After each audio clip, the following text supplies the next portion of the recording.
TopMedTalk. Well, hello, I'm Desiree Chappell, and this is TopMedTalk. TopMedTalk is a global perioperative medicine podcast where we focus on everything from high-level economics all the way down to translating evidence into practice. Now, we're also the broadcasting arm of evidence-based perioperative medicine, or EBPOM. And joining me today is the chair of the upcoming EBPOM World Congress, our editor-in-chief of TopMedTalk, and professor of anesthesia and critical care, Monty Mythen. Hello, Monty. Hi, Desiree. Great to see you. Great to be here.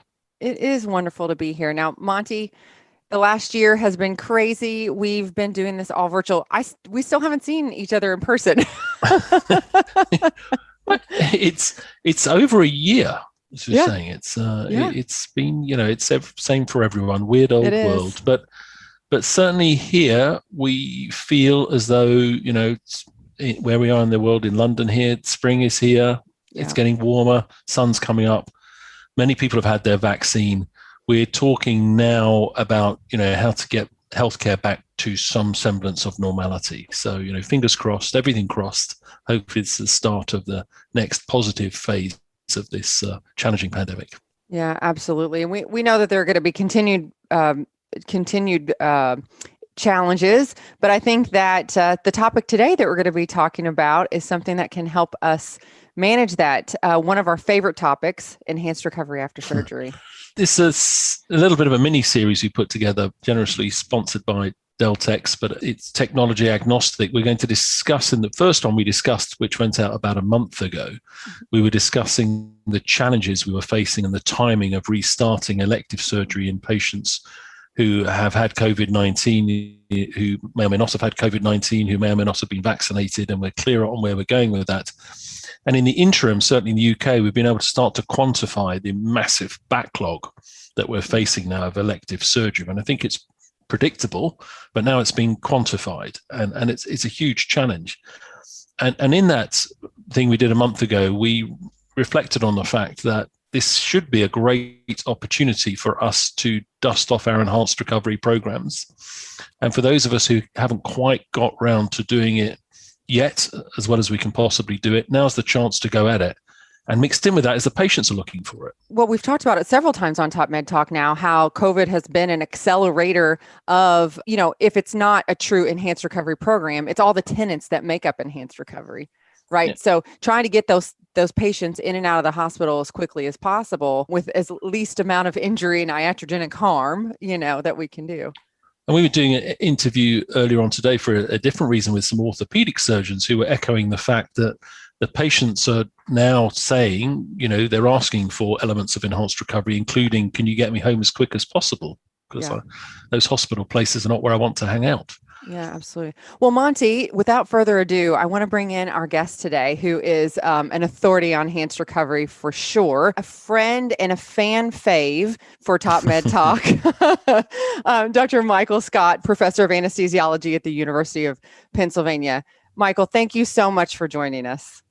Hi, thank you, Desiree. Hi, Monty, again, albeit virtual. Great to see you, Mike. I gave you a big build up for this, which isn't that difficult to do. I was saying that when you were back in the United Kingdom as one of the leaders in the early adoption of enhanced recovery principles here, when people would say, where should I go and see enhanced recovery done well, there were a few places, but in particular it's the place that used to work in Guildford. We would say, go do what they do, if you sort of mean. So one of the reasons we wanted to talk to you, apart from the fact that we love talking to you, is now you've crossed the big pond and you've had two, let's call it bites of the cherry, two goes at trying to get things moving in the States, I think. So we want to hear all about that. Yeah, no, thank you. Yeah, well, obviously I first of all moved to Virginia Commonwealth University, and had great support there to implement enhanced recovery across the whole of the hospital. So we can talk about that. I'm now at Penn. I've been here about just over a year, but I must say that obviously with COVID, my main focus has been critical care and tele-ICU. So that's sort of all in progress. But of course, the other thing is I've been involved with the American College of Surgeons and AHRQ rollout through the Johns Hopkins Armstrong Institute for Health Quality and Innovation. So, and writing some of the guidelines for that. So it's been a very interesting time. And I think the fascinating thing is that every state is different and every healthcare system is different, whether it be private or academic. And so you really do have to individualize how you tackle all this in order to actually implement what really now seems very basic, fundamental medical practice. And a lot of the things in enhanced recovery when it first came out are now just standards of care and should just obviously be done. And when I give talks, I still give the talk showing the patient back in Guildford in 2003 walking down the corridor less than 23 hours after a laparoscopic anterior resection and going home. And it's almost 20 years later and we're still not achieving that level of competence in healthcare, which seems disappointing in some ways, but it makes you realize just how difficult it is to really move the needle in healthcare. Culturally, I know Desiree wants to take you down this path as a fellow citizen now. The culturally, and this is probably a complicated question to answer, easier to get people to do as you ask them in the systems in the US, harder, or just about the same? Is it all about culture, if you see what I mean? I think the best way to sort of framework this is I was back down in Virginia 2 weeks ago because Brent James from Intermountain was there looking at what we'd done and the health system. And if you look at his sort of framework, it's all about setting your priority for your process and getting the evidence base so you've got a pathway, blending it into your clinical workflow so it works for your system, then embedding data so you can track variation and also look at your short and long-term results. And then also, if you can, mapping costings, that's even better. And then allowing clinical variation to be mapped, because obviously if you do map clinical variation, that actually gives you your new pathway, because that's very important. And then feeding back the data. But the one thing that you need in that is your executive buy-in, your governance structure within the hospital, and the culture. And there's very few places which really embed the culture of continuous quality improvement. Intermountain is one of them. I think Virginia Mason over in Seattle is another. I think back in Guildford we did. And it's this non-confrontational approach that let's have a look at what we do and let's try and do it better. And I'll go back to you in a second, Desiree. I just want to pick up on that, Mike. Is that, and myself and Desiree have been talking a lot about this recently, is that because the quality word is now a mixed message to people? Some people are sort of saying, well, if the quality thing, of course we're aspiring for quality, but what we're really seeking here is value. And if we get value comes quality, because that's the quality cost equation. I think the big step up is, I think about the last 6 to 7 years, certainly in the US, there's recognition now that if you fix quality, you actually fix outcomes and therefore reduce complications, and then you actually get value. If you just try and save costings all the way along, you don't really know where you're saving the money.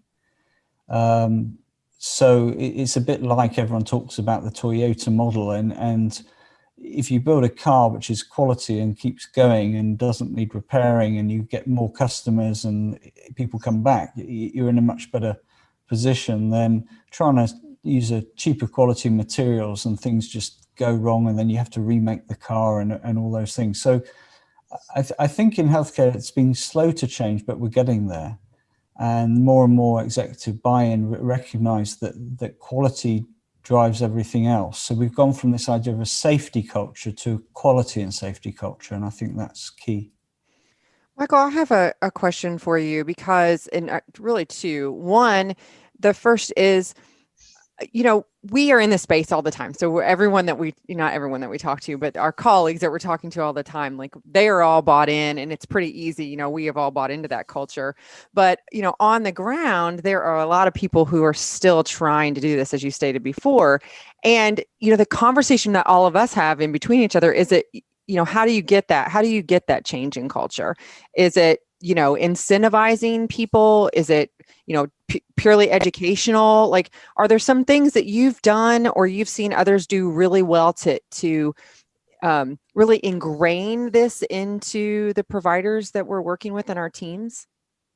Yeah, I mean, you have to tackle it in every sense, from the top down and the bottom up.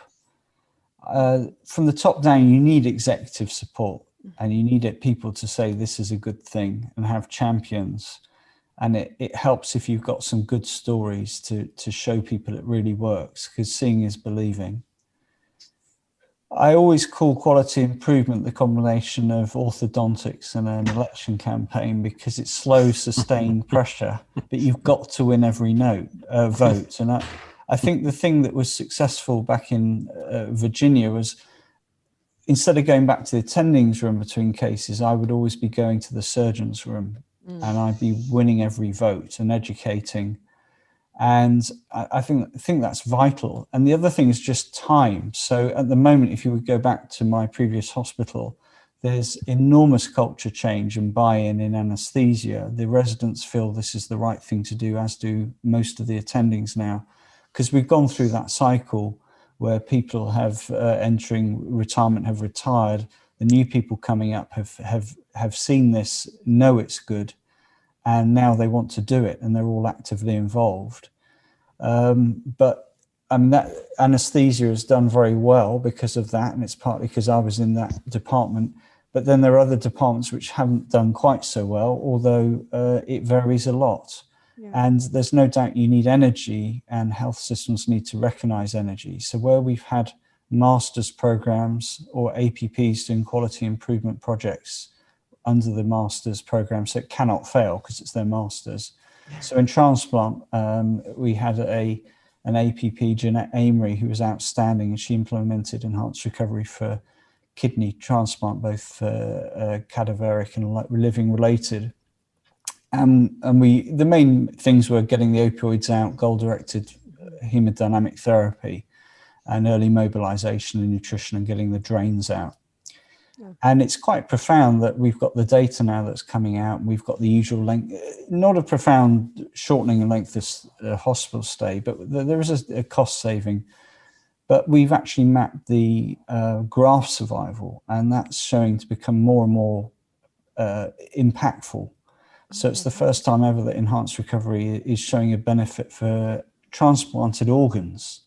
And this goes back to the whole message that really, whether you call it enhanced recovery or perioperative medicine or what, I don't really mind. It's all about, if you reduce your injury and harm to the patient and accelerate recovery and reduce complications, your whole short and long-term outcome is improved for everything from cancer to AKI to mortality benefit.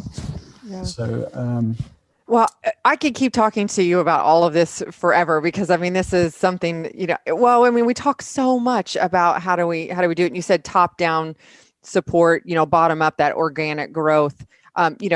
You were saying in the academic setting where you have attendings and residents, I come from a private practice setting, and we are really all about, trying to, it's the buzz of it. Like you said, the energy, creating lots of educational opportunities. And that is just like, if everybody starts talking about it, then people start thinking, well, maybe that is what we need to be doing, or we maybe already are doing this. So I need to, get on board. So I loved your point about that. Specifically talking about, and congratulations on, that work that the APP was doing on the kidney transplant. I think that really does highlight exactly what, we've all been trying to say about what enhanced recovery does. I think that's really a wonderful example of that. Specifically around the idea of the data, you had mentioned that before about how to use the data. That is a pain point when it comes to enhanced recovery in a lot of different facilities. And I don't come from an academic setting, but I know in a lot of private practices, it's really hard to get your hands on data to show what you're doing is working. So can you talk to us a little bit about your experience with that, and maybe some ideas that we can use to improve data? I think that's a real crux, because if you haven't got the data, you can't really show the benefit to your fellow providers, and also you can't show the value to the health system. Yeah. And one of the problems, I think, in health systems is if you're not showing the value, you then stop being the favorite subject. And it's very easy for people then just to say, well, this isn't working, isn't it? Or I don't really think this is being effective. Let's spend our money somewhere else. Yeah. So data is key, and having champions is key. And you need champions across all the specialties to own the data and feed it back. So you create that. Mike, if I may, why it's extraordinary, isn't it, that we run this incredibly expensive business? It's probably the biggest business in the world, healthcare. Yeah. And we don't know our data. Yeah, I find it extraordinary as well. I mean, I really do. And when I go places, a lot of people say, we're doing enhanced recovery. I said, well, what do you do? And they said, well, we use a lidocaine drip. Yeah. Said, exactly. Well, actually, you give a carb drink. That's what I always hear. Yeah. But it's this whole idea that you're doing the right thing at the right time, and the whole perioperative process is auditing your outcomes and looking at variance and mapping your variance. And I think the elephant in the room is we've got these extremely expensive electronic health records, and unfortunately they don't really drive compliance and pathways. They show the map, but they don't drive. So they're basically you've got your Google map.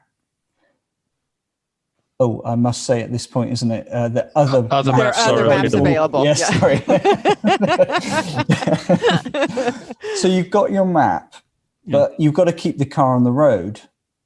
But sometimes it doesn't matter if you turn off the road, as long as you get back on the road. And I always say that it's guidelines, not tram lines. And you've got a pathway, and all a pathway is lots of macros. It's correcting the blood sugar, it's correcting hypovolemia, it's keeping the body temperature normal.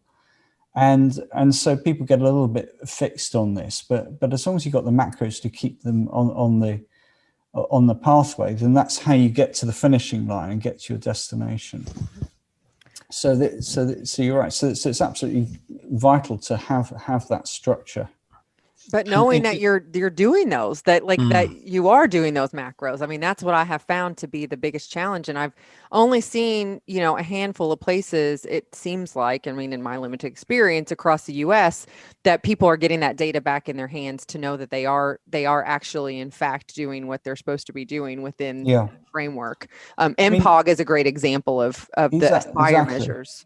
Yeah, I mean, you can just collect the data manually and have... I mean, like going back to paper, like we did back in the UK, you can just tick a box and say you've done it, or you use like in the post-operative period, in some European countries, giving nutritional supplements is deemed a drug, and therefore, if it's prescribed, it gets given and taken by the patient. And that's a lot of the way we drove the pathways in Guildford was actually a lot of the things standard of care with antibiotics and enoxaparin and things like that are just on the drug chart, and you can do that on the EMR.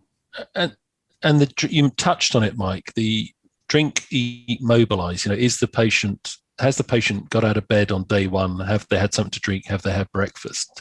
That's definitely back of an envelope and a pencil job. And have you found that surrogate measure to be useful? Because I kind of thought if I was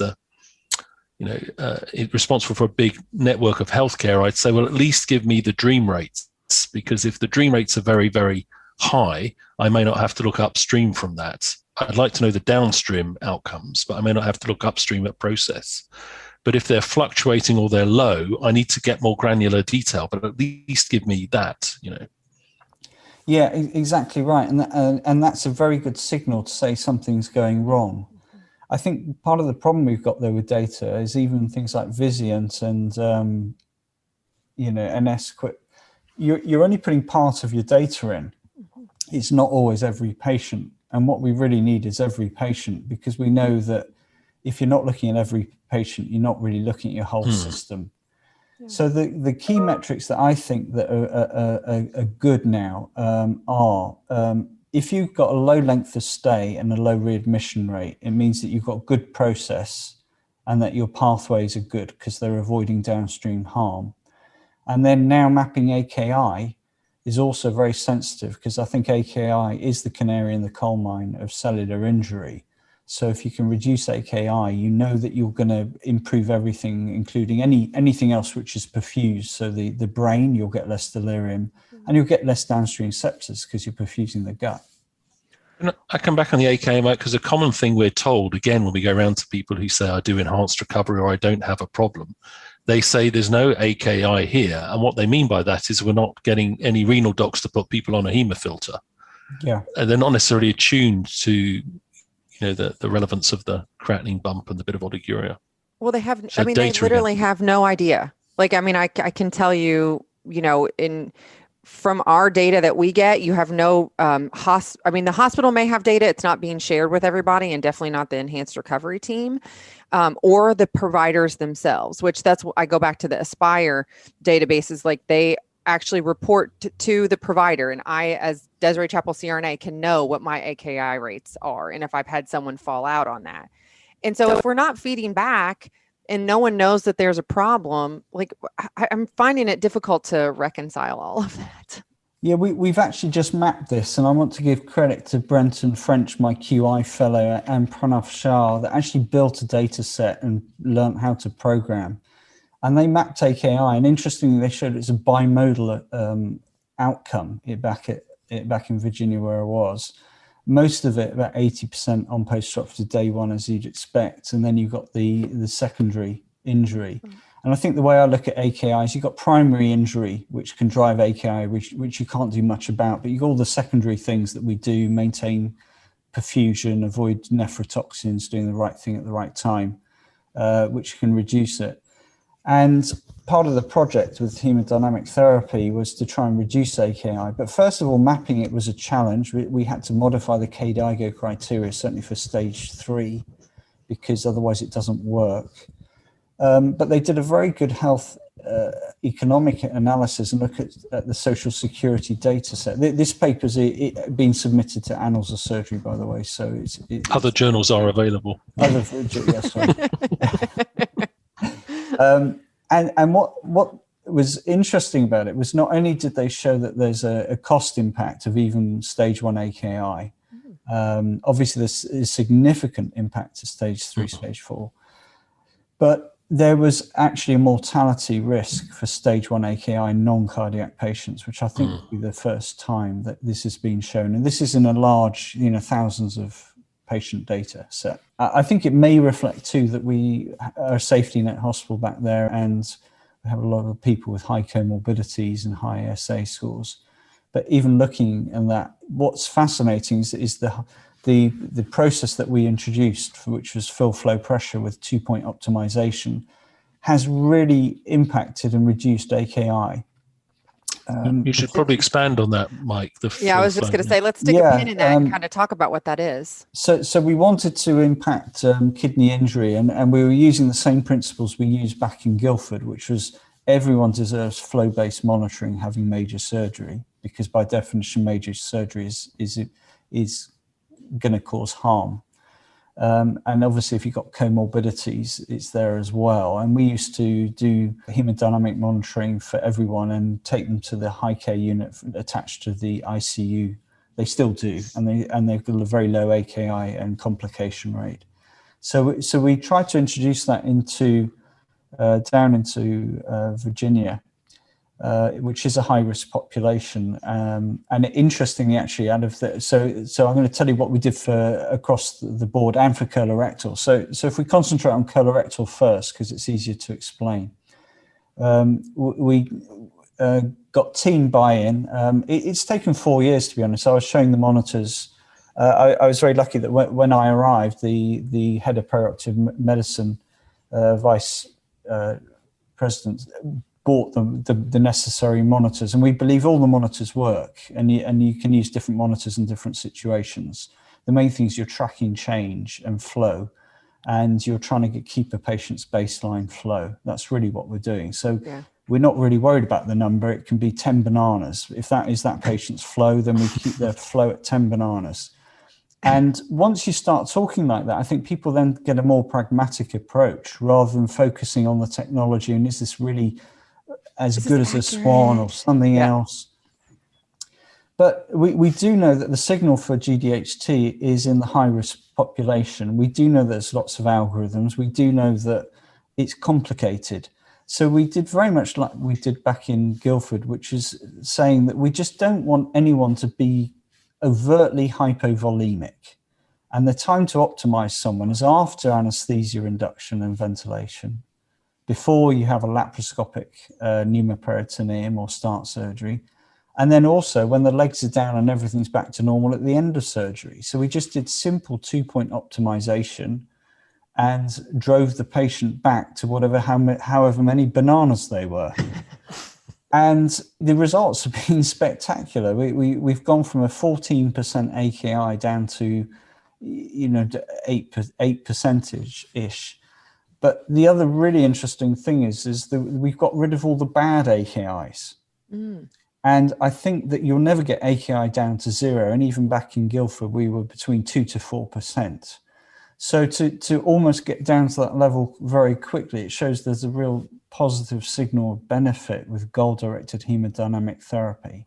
And really what I'm saying by the fill flow pressure is you make sure the patient is intravascularly filled. So that means obviously you've got normal arterial volume and tone. You've got normal venous capacitance. And then if your MAP drifts below 65, then you use low-dose vasopressors in the OR. And that was what we did, and it was a very simple fix.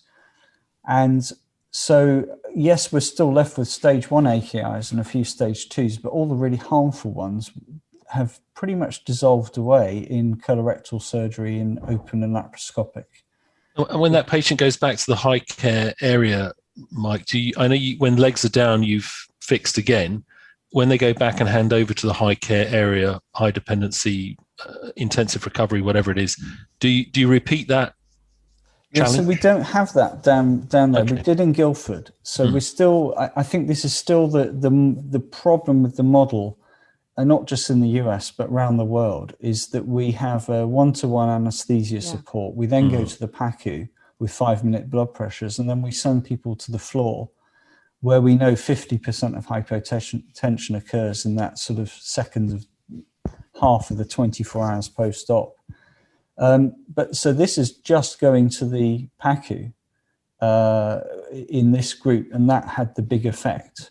I think there would be even greater benefit if we could extend that. And I think the real thing is, how do we get the right monitoring to the right patient at the right time? So if you had an extended care environment like you had back in Guildford, because we're having this discussion locally back in the UK at the moment in my institution, would you, irrespective of what was allegedly handed over to you, whatever the handover said, would you repeat that?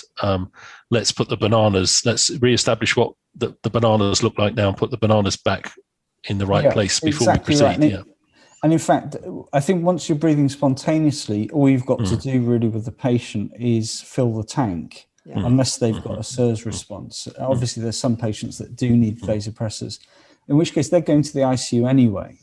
So I think what's important is we have that 4-hour catch-up period. So what we did introduce as part of the POCUS training for the focused ultrasound is the PACU resident would ultrasound the patients and look at venous capacitance and give a fluid bolus if need be.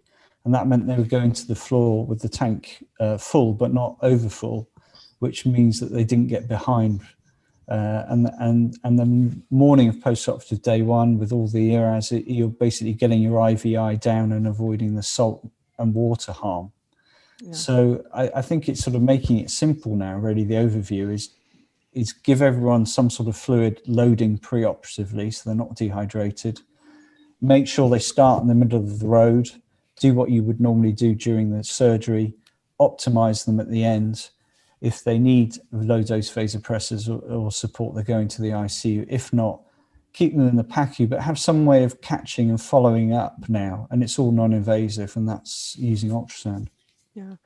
Mike, it's really interesting. I've been digging into a lot of protocols that have been published, in the recent years and kind of revamping some. And, every protocol that I've been pulling, or the majority of protocols that I've been pulling for specifically enhanced recovery and across the board, when it comes to fluid management, it says, goal-directed fluid management, and then there's nothing, or there may be something about advanced hemodynamic monitoring, but it's only for very select cases.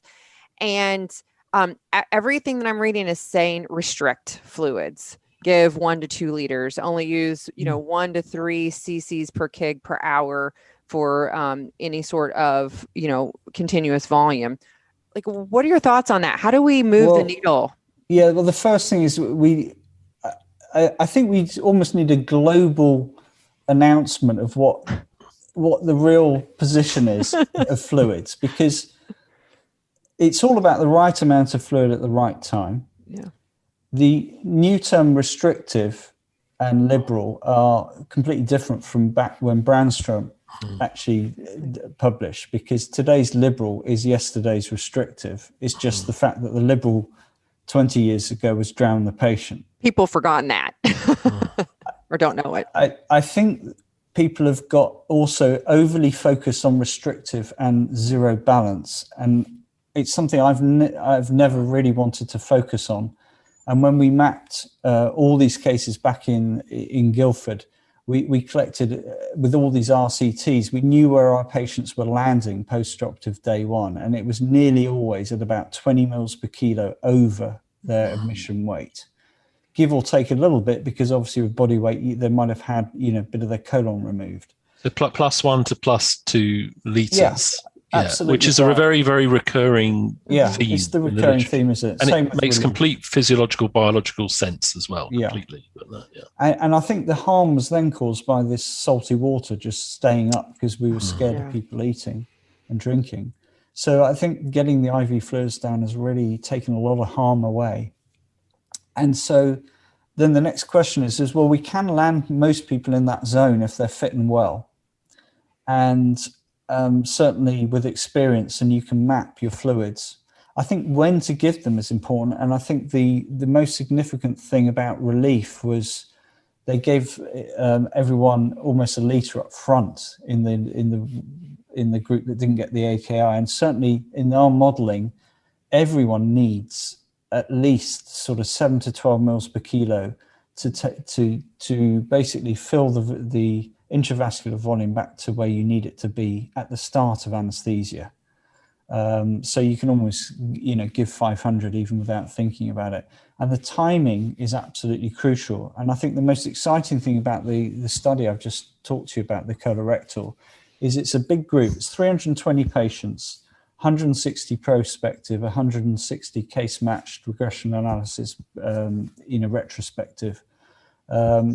And the volumes of fluid used in both groups is not statistically significant. And yet we've almost dissolved away what I feel is the easy AKI injury to address. So it just reinforces it's just getting the right amount of fluid at the right time. Unless you're actually measuring flow, you don't know. And the problem is pressure is easy to measure and flow isn't. Otherwise we'd be doing it. If everyone said to you, this is an easy non-invasive flow monitor and you can have it now, everyone would say, yeah, thank you very much. That's what I'll have as part of my CO2 and my EKG and my non-invasive blood pressure. Yeah. So I think that's where the technology needs to go. Well, and what I've noticed is they're ultra focused on pressure, which is not the answer. And then they just throw on the vasopressor, to fix that part. But when they're not optimizing fluid because they're either, not identifying it or understanding exactly how it goes. And that's one, major message that I try to impart upon anyone that'll listen, actually. Well, that's why we've got this acronym, the fill, flow, pressure, because you've got to fill the tank first and make sure there's flow before you put your finger on the hose. Yeah. You can't give someone a heart transplant, so you can only optimize their own heart, but there are some patients that do need some support.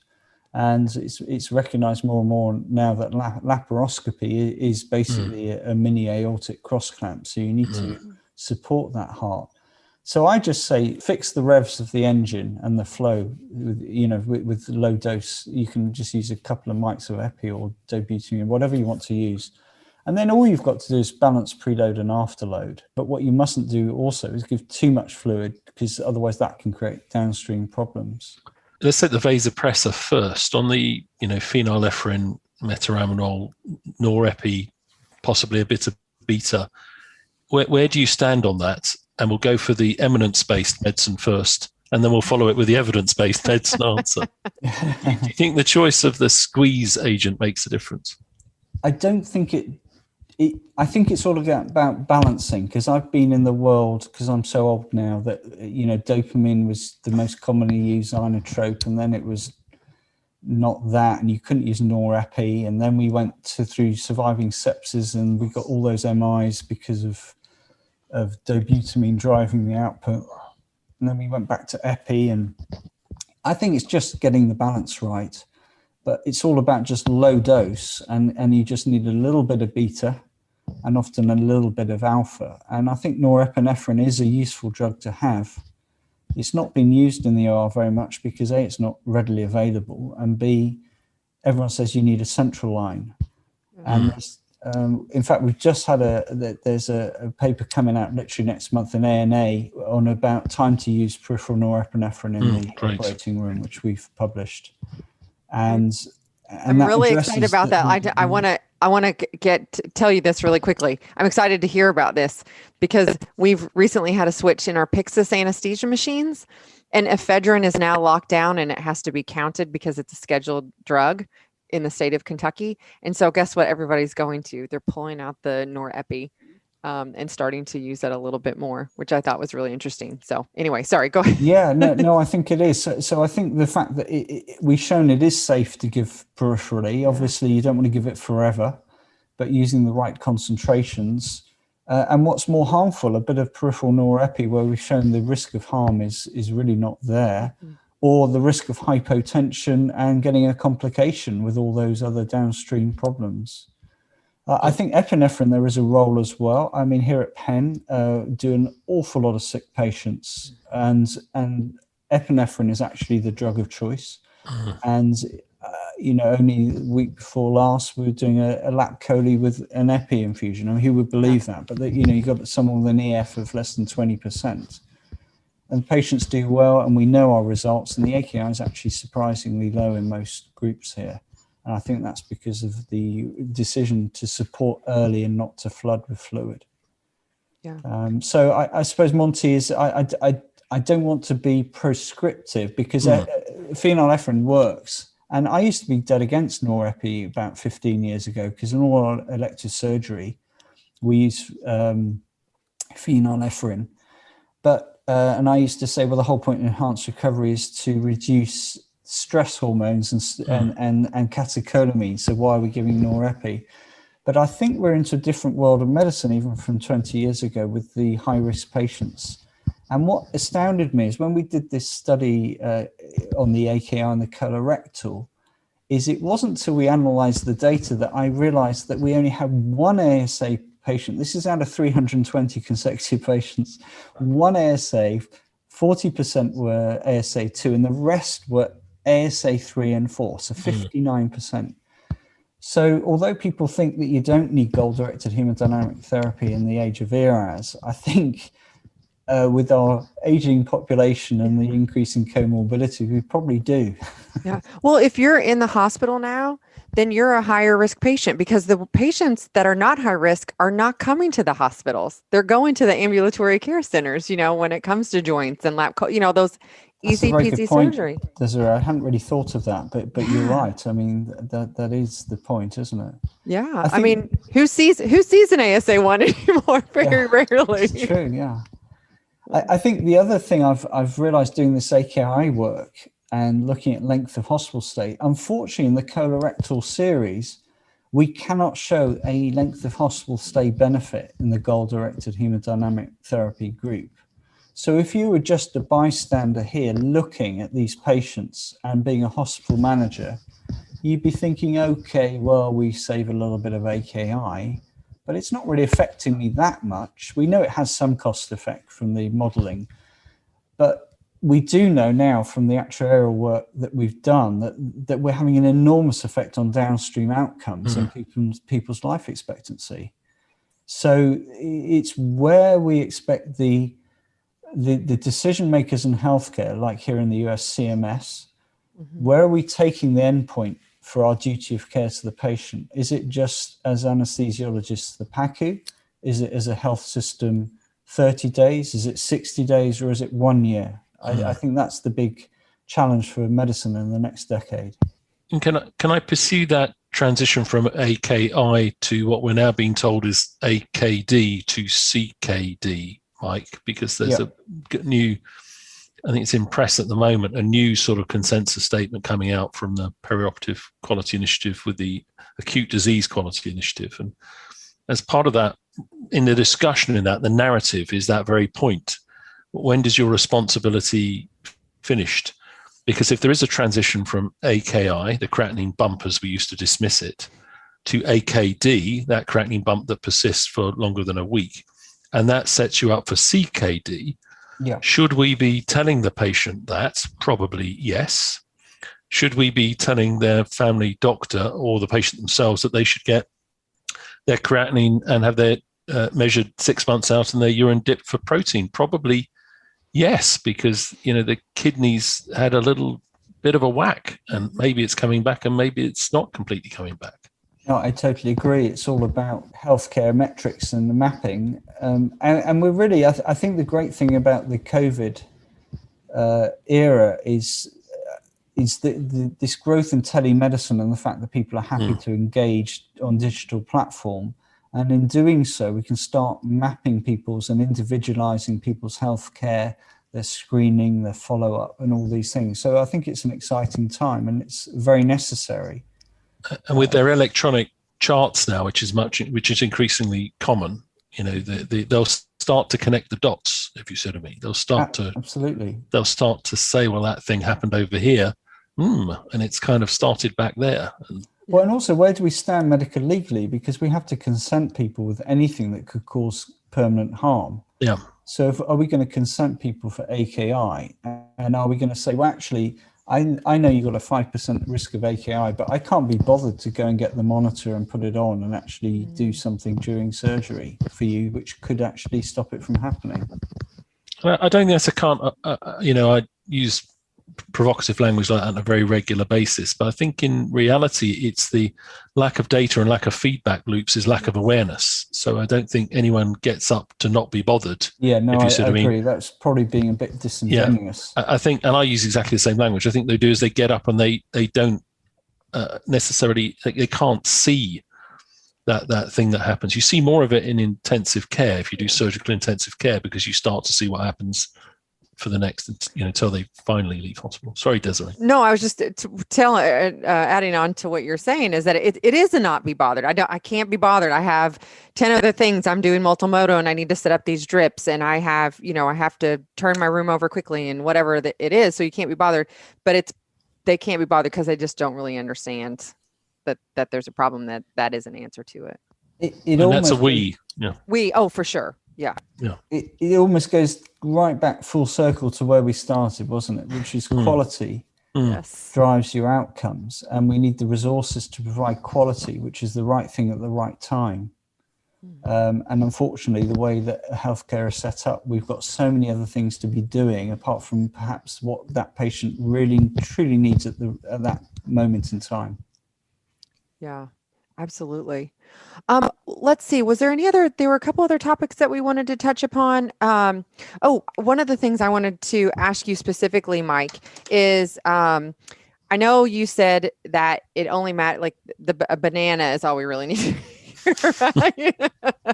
But I can tell you that there'll be plenty of people listening to this saying, what is it actually that we're supposed to be doing for these patients? How do we know that these patients are optimized? Because, I've used, different types of protocols using different values. And, for someone who wants to use advanced hemodynamic technology, but they want the easy button, like, what is it? Like, is there kind of the golden number that we should shoot for? Yeah, so was having the monitoring on as early as you can. There's no point doing it halfway through. Yeah. And ideally, as soon as you can, there are some monitors you can put in even before induction, and the non-invasive ones. We know from a challenge study in the BJA that even in a fit heart, if you keep giving fluid, you increase your stroke volume. So this idea that you're volume responsive is just normal Starling physiology. So the question is how useful is that recruitable stroke volume, and where are we? Because if you're measuring flow and you know that the cardiac output is fine, then you don't really need to give any more fluid unless they're really overtly hypovolemic. So what we did is after induction and intubation and ventilation, we would either use a passive leg raise or just tilt the operating bed down and just see if the stroke volume went up dramatically, more than 10%. And if it did, we felt that patient obviously would benefit from fluid.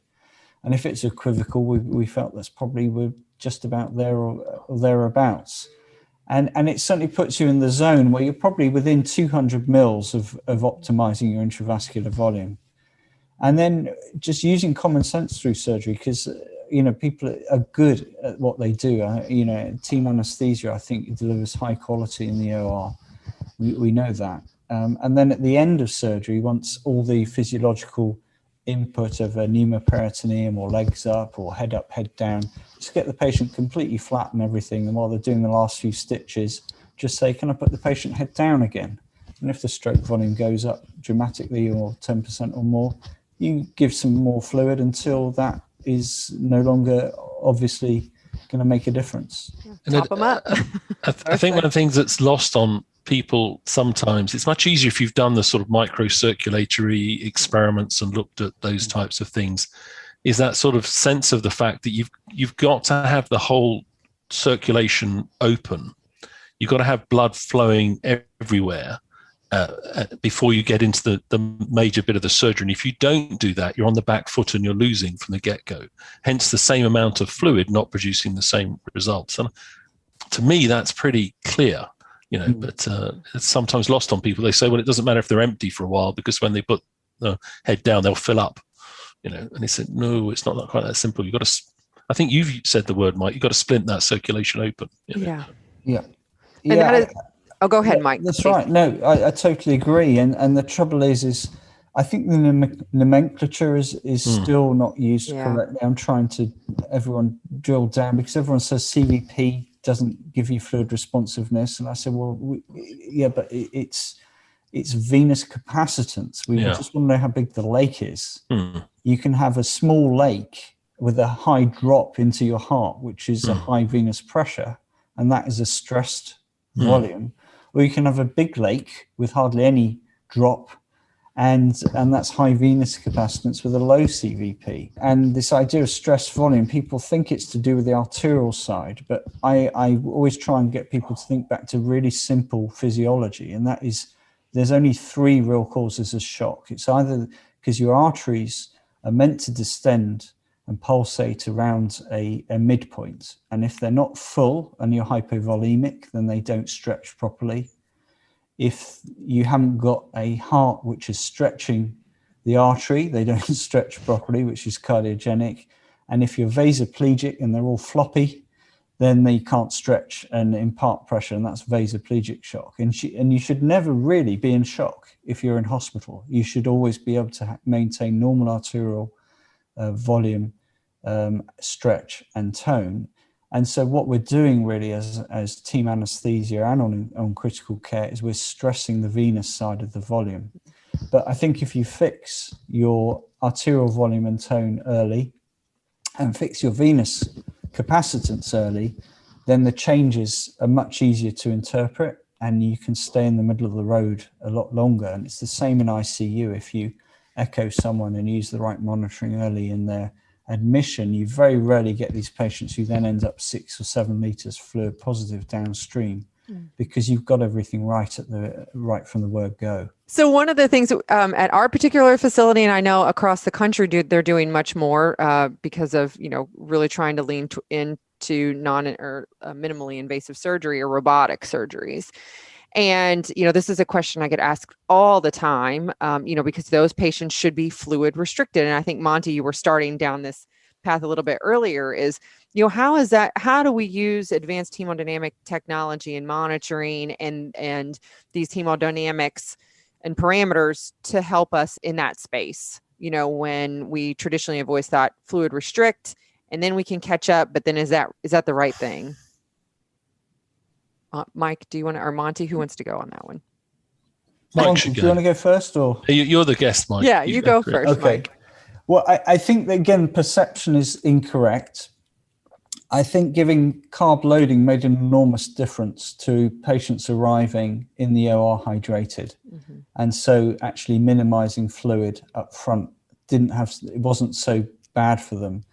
But even with prostatic surgery, I still think you need to fill the volume at the start of surgery and perfusion, and then you fluid restrict. But you don't want to start with a gut that's unhappy and basically a low venous capacitance, which you might then stress, and then your gut starts to scream.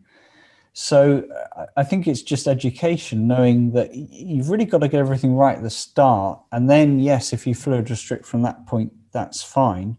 But as long as you've got normal arterial volume and tone, and you've not got a terribly low venous capacitance, you can stress venous capacitance to some extent, just like we all play a game of tennis in the sun and then we have a can of drink after and replenish ourselves. We don't go into renal failure and our gut still works. Yeah. So it's all about these different volumes. I mean, compared to 20 years ago, of course, we'd be giving bowel prep. People would be dehydrated 2 liters before we start. Then we ventilate them. Then they start operating with big incisions and big blood loss. So it's taking this into the real modern day surgical specialty. And again, it all gets back to individualizing what we do. And there's patient factors and there's surgical factors. And you need a roadmap for each of these, just like you do with analgesia. And that's what we've done back in Virginia. Pranav Shah built the hemodynamic framework for each of the specialties, depending on the approach and the type of surgery. And obviously, if there's patient factors as well, you might need to escalate monitoring further still. And that was really well accepted by the group, the providers? It has been. It's all about, I think I was there for, almost 4 years. And by that time, a lot of the residents are coming in as junior attendings. Everyone could see the benefit. We dissolved away SSI, reduced length of stay, halved opiates, and everyone could see the beneficial effects. And Mike, in long laparoscopic surgeries, let's take, they may or may not be long where you are, cystectomy, for example, robotic or laparoscopic cystectomy. What about the gas phenomenon and the dry gas, not so dry gas, and how you account for that fluid loss as opposed to the hemodynamics? Yeah, so I think there's 3 things with the gas. There's one is the operating intra-abdominal pressure, and then whether it's laparoscopic or robotic, because you tend to get better retraction with the robot, so you don't always have to run at a high pressure. We know that hepatosplenic blood flow is much more impaired above 12 millimeters of mercury as a pressure. 10 is a sort of threshold. And then whether it's dry or not, because you then are sort of almost burning the peritoneum. Everywhere I work now, we've got some sort of humidification system. So I'm hoping that might be a thing of the past. But I don't know what, in other systems. So you're right. And then there's the duration, because the harder you pump and the longer, the more likely you're going to get a metabolic acidosis due to CO2 loading. And the time I used to see that really profoundly back in the UK was the upper GI surgical patients at about 3.5 hours. I don't know what, it was almost religiously 3.5 hours. And I think a lot of them were really had low albumin globulin, and so they didn't have the buffers. And so they've come in with malnutrition, and so they just lost their buffering mechanism, and then suddenly the pH would completely shift, and that was quite interesting actually. So I think malnutrition and long surgery, you're right, Monty, puts you at increased risk of this metabolic acidosis, and then of course you've got to then drive it off from a respiratory point of view. Oh. Well, we could go on for hours, but the sun is setting here in London. I was just going to say, sunny here in Philadelphia. Oh, perfect. No, I was gonna wrap on this. Many of many of our TopMedTalk listeners have an anesthesia background, or they work in the immediate perioperative space, and it feels like, again, we don't have access always to the data. How do we get people out to see? One, specifically around like the AKI story, but on a broader scale, the impact of ERAS and knowing that this is what we need to move towards, especially, through COVID. And we know this is something we're going to be dealing with for a long time. Yeah, well, we've just done a review article that came out today, which is in JAMA Surgery. So it couldn't be better timing. Just about the opportunities for ERAS in this time where we're really short on capacity, and other opportunities as well. I mean, certainly, I think the days of RCTs are numbered, because so many things that are now just the standard of care. But I think I've always said that the three things that make the biggest difference in perioperative outcome in ERAS is what the surgeon does, so the primary injury and the blood loss. And then as anesthesia, it's getting opioids out of, not necessarily completely out, but for just the immediate perioperative period, and so that by day 2, day 3, they're not on opiates, and they got functional recovery, functional recovery from the pain point of view, and then goal-directed hemodynamic therapy, and that's been made simpler now because we give carb loading, we take the salty water poison down post-operative day 1, so we've just got to get the bit in the middle right. And so those three things are the things I think we've got to focus on. How we get the data, I still think is the unanswered question. We had to build a data warehouse back in where I came from, which could query using Tableau, which queried Cerner, so we can get it. But once you've done that, you've then almost got a live process. You've got the data just there for you to get to. I have the same three, Mike, but the fourth one I had, which I got from Henrik Kellett's original article, was the patient education and preparation bit. Actually, I'd support that, because if you tell patients what they should be doing, they tend to do it. Yeah, absolutely. It was like our 23-hour paper. We told them all they'd be going home within 23 hours. They didn't know the fact the average length of stay was 14 days in the rest of the world, and they all did it, and everyone did well. They've said that as an iconic paper, and you tell people about it and say, no. So, well, look it up. Was it in the last century, Mike? It was certainly even Tim Rockwell, wasn't it? It was with Tim 15 Rockwell, plus years ago, or? Yeah, it was published in 2009 in colorectal disease. And it was just like the norm really for us, as it was a standard length of stay, which was very short. And 23-hour colonic surgery with 0% readmission rate. Is that about right? Yeah, well, the editor changed the title to 23-hour stay colorectal surgery. Oh, yeah. He said otherwise it looked like we were in the operating room for a whole day. He said, I can't publish that. Yeah. Fair. Day case neurosurgery. Yeah. It does take all day.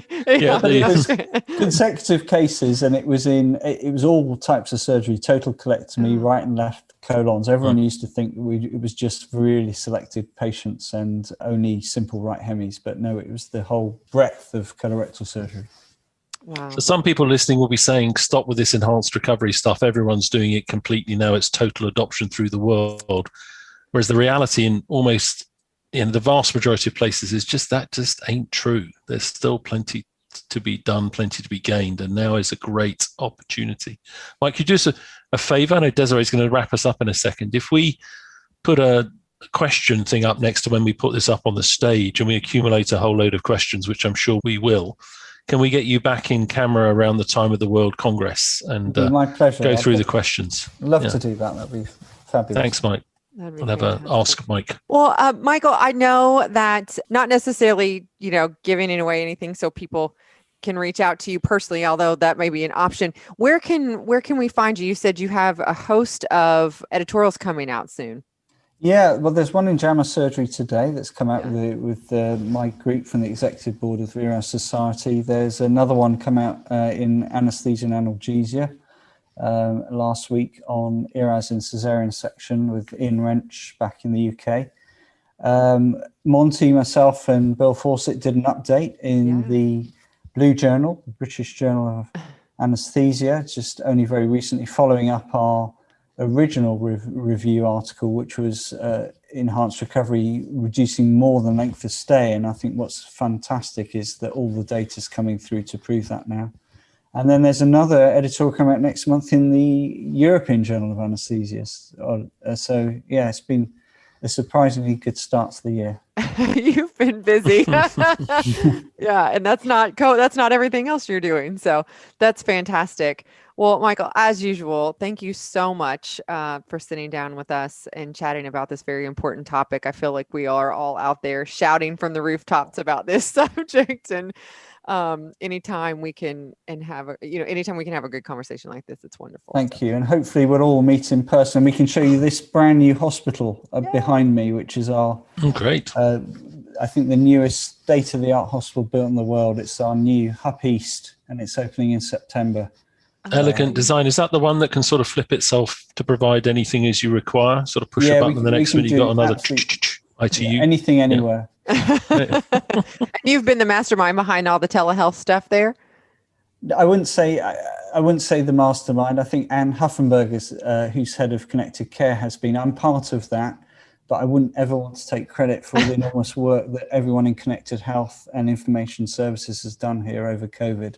Mm-hmm. They did an amazing job. They went from 45 daily consults to 7,800 in just a few weeks. Wow. But we did grow tele-ICU enormously, and that's got a very big footprint now across the whole of the Penn Medicine healthcare system, and that's been very effective.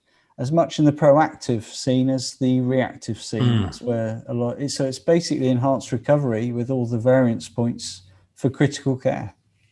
Fantastic. Brilliant. Another conversation for another day, for sure. It takes a village to do all that too. So, all right, Mike, thank you so much. And thank you for listening to TopMedTalk. You can always find us on your favorite social media platforms, Twitter, LinkedIn, and Facebook. You can find us at topmedtalk.com. All the greatest and latest information about the upcoming World Congress of Perioperative Medicine happening this summer in London, 100% virtual. Hopefully people will have some opportunity, right, Monty, to do some little hybrid get-togethers, huh?